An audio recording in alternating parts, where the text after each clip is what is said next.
I got a cheat skill in another world and become unrivaled in the real world 2 के episode 10 में आपका स्वागत है। Episode की शुरुआत में हमें पता चलता है कि अगला कंपटीशन पिंग पोंग का होने वाला है, जिसके बाद यूया और उसके दोस्त अपने घर जा रहे होते हैं तो एक आदमी आकर उसे अपना कार्ड देते हुए अपना नाम केंजी कुरोसावा बताता है। तभी वही लेडी यूया के पास आती है जो यूया को काफी दिनों से ढूंढ रही थी। वो यूया को अपने एंटरटेनमेंट इंडस्ट्री में आने के लिए इन्वाइट करती है, पर यूया उस ऑफर को मना कर देता है, जिसे सुनने के बाद सब लोग शॉक हो जाते हैं। यूया के फ्रेंड्स उसे समझाने लगते हैं कि उसे उस ऑफर को रिजेक्ट नहीं करना चाहिए। इस इंडस्ट्री में तुम कई सारे बड़े वॉइस एक्टर और कॉस्प्ले आर्टिस्ट से भी मिल सकते हो। फिर यूया उस लेडी को कहता है, माफ करना पर मुझे अभी भी अपनी इस नॉर्मल लाइफ को एंजॉय करना है। जिसके बाद वो लेडी केंजो को गुस्से में कहने लगती है कि उसे कैसे भी फोर्स करके मनाओ। तभी मियो गाड़ी से बाहर आकर उसे कहने लगती है कि यूया को इस तरह फोर्स नहीं करना चाहिए। तब यूया शॉक होते हुए कहता है, तुम यहाँ क्या कर रही हो? जिस पर सब लोग वापस से हैरान हो जाते हैं। वो लोग यूया से पूछते हैं कि तुम मिस मियो को कैसे जानते हो? तब वो बताता है कि वो और मियो पहले भी मिल चुके हैं। तभी केंजी यूया के फ्रेंड्स को वो मैगजीन दिखाता है। फिर सब लोग कहने लगते हैं कि आखिर ये सब तुमने कब किया?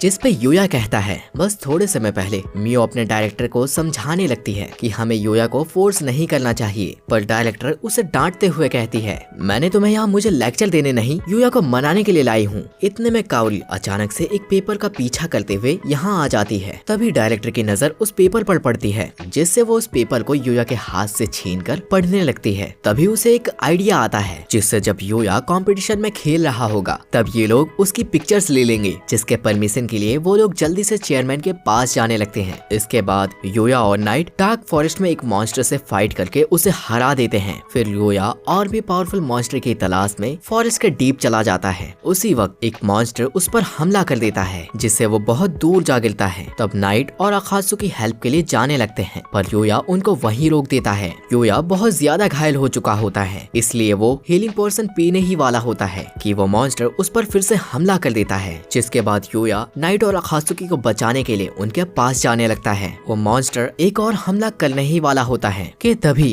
किसी की आवाज आती है कि मैं तुम्हें बचाऊंगा, और उस मॉन्स्टर पर कोई हमला कर देता है, जिससे वो दूर एक पेड़ से जा टकराता है। ये देख यूया सरप्राइज हो जाता है। तभी वही रैबिट उसके सामने आ जाता है, जो कि यूया की तलाश में था। यूया काफी ज्यादा हैरान होता है कि एक रैबिट बोल कैसे सकता है। तभी वो मॉन्स्टर वापस हमला करने के लिए आने ही लगता है कि वो रैबिट उसे देख लेता है और वो अपने पावर से उसके चीथड़े कर देता है। जिसके बाद यूया रैबिट के स्किल को चेक करता है, जिससे उसे पता चलता है कि वो एक किक रैबिट है और वो कितना पावरफुल और डेंजरस है। फिर वो रैबिट उन सबको अपनी किक दिखाने के लिए बोलता है। तब अखात्सुकी सबसे पहले अपना किक दिखाता है, जिसे देखने के बाद रैबिट उसे कहता है, तुम्हारा कुछ नहीं हो सकता। फिर जब वो नाइट के किक को देखता है तो कहता है, तुम्हारे किक में दम तो नहीं, लेकिन पोटेंशियल जरूर है। इसके बाद यूया अपनी किक दिखाता है, जिसे देखने के बाद रैबिट काफी ज्यादा इम्प्रेस होता है। फिर रैबिट अपनी किक को दिखाता है, जो कि बहुत ज्यादा स्ट्रांग होता है। तभी रैबिट यूया को किक की ट्रेनिंग देने लगता है। प्रैक्टिस करने के बाद यूया की किक भी काफी ज्यादा स्ट्रांग हो जाती है। जिसके बाद वो रैबिट यूया पर अचानक से हमला करने लगता है, जिसको यूया एक एक करके डॉज करता है।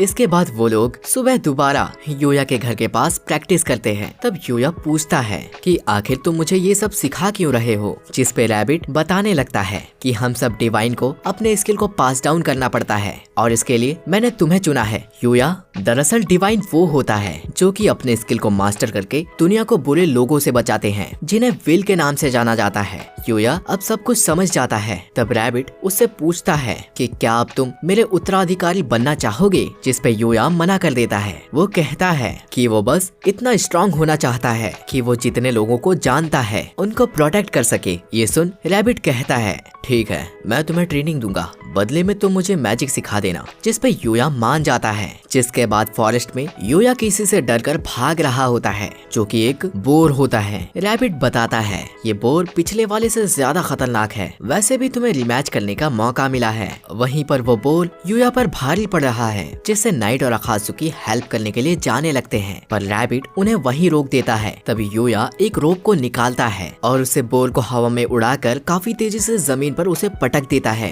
जिससे वो बोर खत्म हो जाता है। ये सब देखकर रैबिट काफी ज्यादा खुश होता है। अकात्सुकी और नाइट तो उसे गले ही लगा लेते हैं। उस बोर से यूया को SS रैंक के आइटम्स मिलते हैं। तब रैबिट बताता है कि ये SS रैंक के बाद SSS और EX रैंक आता है और हमारा जो दुश्मन है वो इनसे भी ऊपर L रैंक का है। उनके खिलाफ अकेला खड़ा होना बहुत मुश्किल है। तभी एक नोटिस आता है कि यूया की स्पीसी इवॉल्व हो रही है। वो धीरे धीरे ग्लो करने लगता है, जिससे वो घबराने लगता है, पर रैबिट उसे शांत होने बोलता है।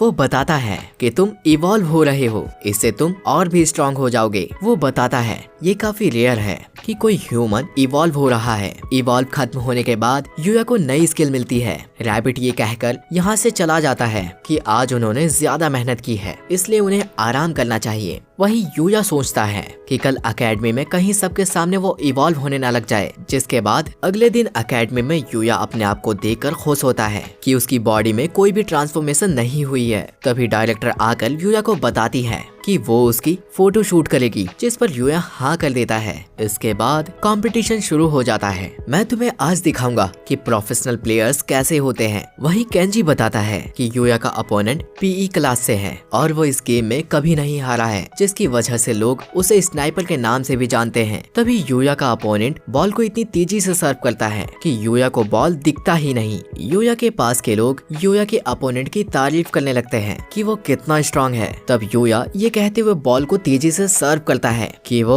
इससे भी ज्यादा खतरनाक मॉन्स्टर से फाइट करता है, जिससे टेबल में होल हो जाता है। ये देखकर आसपास के लोग शॉक हो जाते हैं। तब यूया इस गेम को बीच में ही क्विट कर देता है। वहीं फोटोग्राफर्स यूया की फोटो क्लिक नहीं कर पाए थे क्योंकि बॉल की स्पीड काफी ज्यादा तेज थी। इधर यूया काफी ज्यादा परेशान है क्योंकि उसकी वजह से वो बॉल किसी को भी लग सकती थी। इतने में काइडे आ जाती है और यूया का हाथ पकड़कर ले जाने लगती है। काइडे बताती है कि वॉलीबॉल में उसका एक प्लेयर घायल हो गया है, जिससे उसे एक प्लेयर की जरूरत है। ये बात डायरेक्टर भी सुन लेती है और वो कैमरामैन को घसीटते हुए ले जाने लगती है। इधर यूया को देखकर काइडे की टीम काफी ज्यादा खुश होती है और जैसे ही रेफरी गेम को शुरू करता है तो यहाँ किसी चीज के फटने की आवाज आती है। अपोनेंट्स और आसपास के लोग काफी हैरान होते हैं। दरअसल यूया ने फुटबॉल के साथ कोर्ट को भी डिस्ट्रॉय कर दिया है, जिसकी वजह से अपोनेंट मैच को बीच में ही क्विट कर देते हैं। यूया उदास होकर बैठ जाता है। तब काइडे उसे समझाती है कि जीत तो जीत होती है। तभी उन्हें किसी के चीखने की आवाज आती है।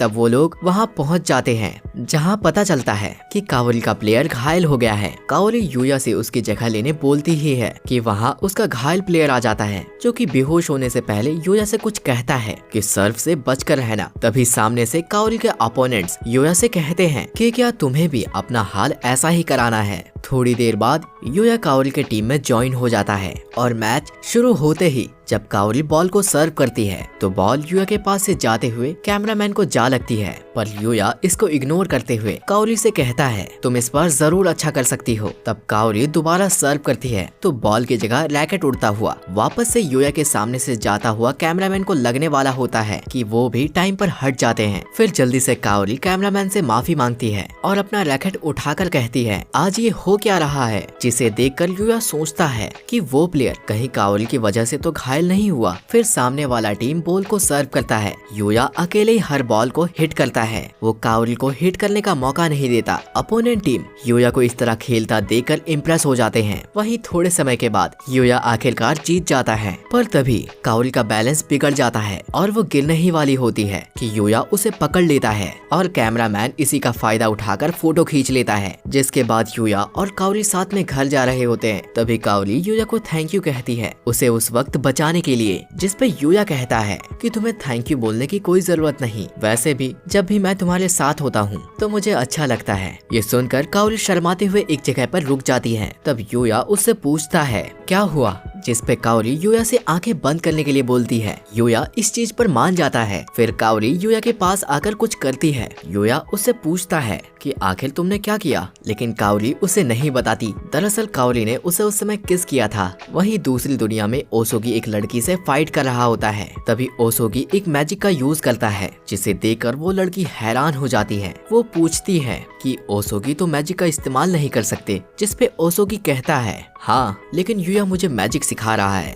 यूया का नाम सुनकर वो लड़की कहती है, मैंने इसका नाम तो नहीं सुना, पर इसको मैं मार दूंगी। फिर वो अपने पावर को दिखाती है, जिसे देखकर ओसोगी पूछता है कहीं ये विले की पावर तो नहीं। पर वो लड़की एक ही बात कहती है कि पहले वो यूया को मारेगी, फिर ओसोगी को। ओसोगी उसको रोकने की कोशिश करता है, पर वो अपने मैजिक का इस्तेमाल करके यहाँ से बच निकलती है। उसे देखकर ओसोगी सोचता है, आखिर वो लड़की कौन है। अब मुझे जल्दी से जल्दी यूया को ट्रेन करना होगा, ताकि वो कम से कम अपने एनिमीज का मुकाबला तो कर सके। और इसी सीन के साथ हमारा ये एपिसोड यहीं पर खत्म होता है। दोस्तों, अगर आप ऐसे ही और भी एनिमे एक्सप्लेनेशन वीडियोस चाहते हैं तो प्लीज हमारे चैनल को सब्सक्राइब करें और इस वीडियो को लाइक करें। इससे हमें काफी मोटिवेशन मिलता है ऐसे ही और भी एनिमे एक्सप्लेनेशन वीडियोस बनाने के लिए। तो मिलते हैं फिर से एक और नई वीडियो में, तब तक के लिए गुड बाय।